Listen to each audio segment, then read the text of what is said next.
Olá, estamos aqui mais uma vez, para mais uma aula. Agora nós estamos entrando numa nova etapa. Nós vamos fazer agora a primeira semana das atividades complementares e essa semana e na próxima nós vamos colocar algumas atividades aqui para vocês responderem. Então eu estou lançando agora também as matérias referentes a essas atividades para auxiliá-los na resolução das questões que a gente vai postar. Beleza? Então, eu peço para vocês aguardarem aí que num segundo a gente volta.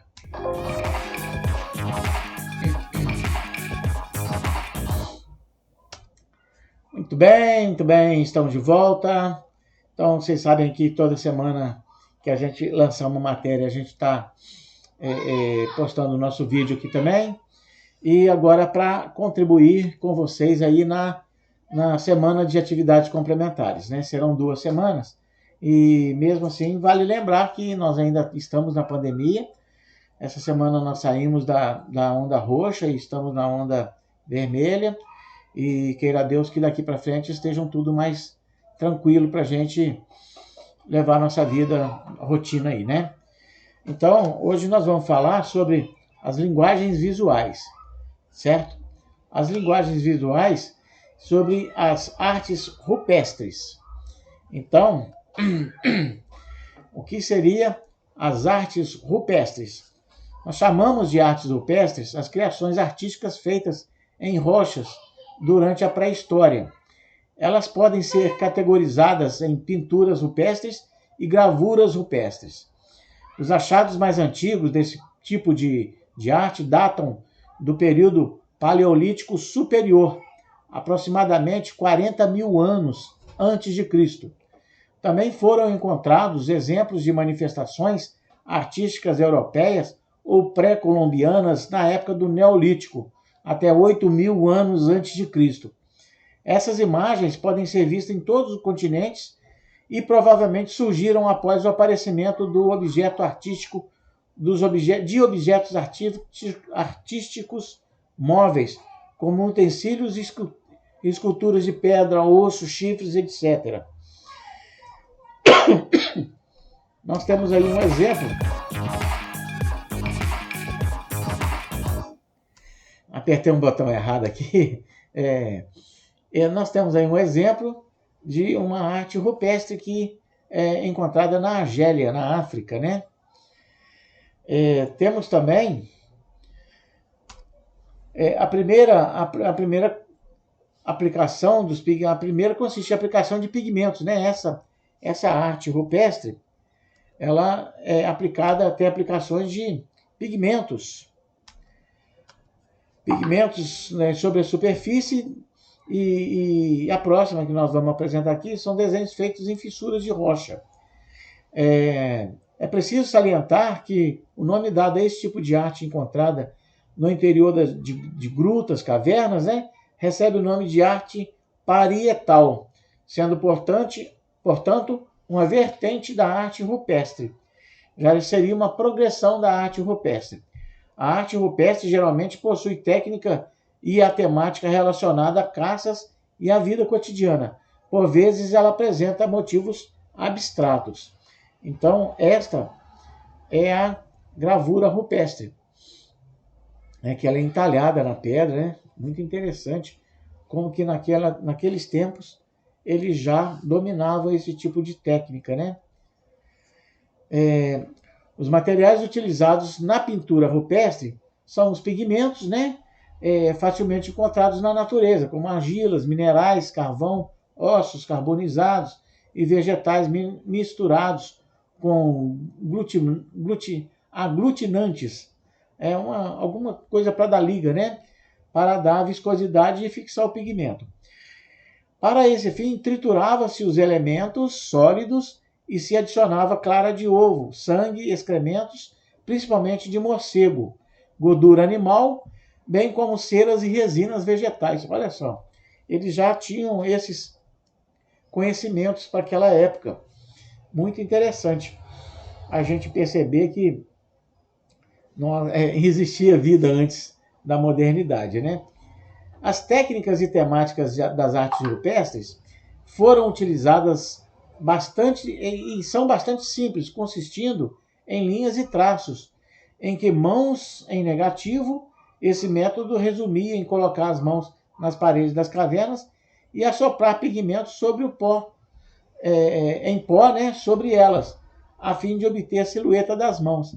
Então hoje nós pegaríamos a mão, colocar assim, pegava um spray, né, e aí ia ficar o carimbo da nossa mão lá embaixo. Carimbo não, o negativo, né?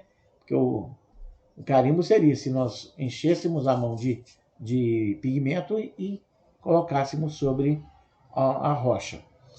Então, nós temos aí alguns exemplos, né, da imagem em negativo, muito interessante. Tem aí o bisão, né, representado a pintura na Espanha.